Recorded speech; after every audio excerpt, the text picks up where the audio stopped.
ખેરાલુ તાલુકાના હિરવાણી બૂથ કેપ્ચરિંગનો પ્રયાસના નિવેદનમાં આક્ષેપો કરાયા હતા।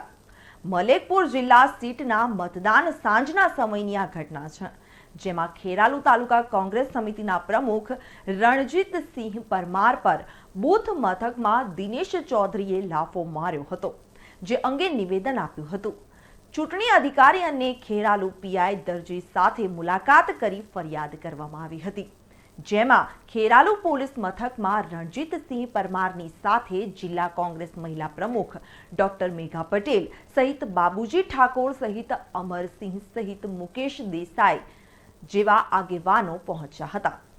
હું રણજીતસિંહ ખેરાલુ તાલુકા કોંગ્રેસ પ્રમુખ અમારા મલેકપુર જિલ્લા સીટના ઉમેદવાર મદારજીના મુખ્ય ચૂંટણી એજન્ટ તરીકે કાર્યરત હતો। મને 4 વાગે બાતમી મળી કે મોટી હિરવાણીનું બૂથ છે, ત્યાં બૂથે બોગસ વોટિંગ કરવા માટેના પ્રયત્નો થવાના છે, તો હું ત્યાં 4:15 વાગે હાજર થયો અને 4:15 વાગે હાજર થયો તો 5:15 વાગે દિનેશભાઈ દલજીભાઈ અઠાભાઈ જે મોટી હિરવાણીના વતની છે, રાજકીય આગેવાન છે, એવા વ્યક્તિ એક મોટું ટોળું લઈ અને બૂથની અંદર ઘૂસી આવ્યા। હું બૂથની અંદર જ હતો। મેં અમને રોકવાનો પ્રયત્ન કર્યો તો મારી સાથે ગાળાગાળી કરી, મારી ફેટ પકડી અને મને તમાચો પણ માર્યો। તો આ જે ઘટના છે, બૂથ કેપ્ચરિંગની ઘટના કરવાનો પ્રયત્ન થયો છે, દાદાગીરીથી બૂથ કબજે કરવાનો પ્રયત્ન થયો છે।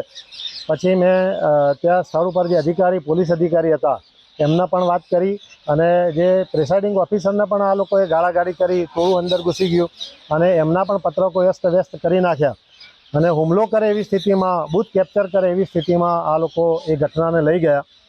એટલે હું આજે પોલીસ સ્ટેશનમાં એની દિનેશભાઈ દલજીભાઈ અઠાભાઈની વિરુદ્ધ ચૂંટણી કામગીરીમાં દખલ કરવા બાબત અંગે હું ફરિયાદ આપવા માટે આવ્યો છું।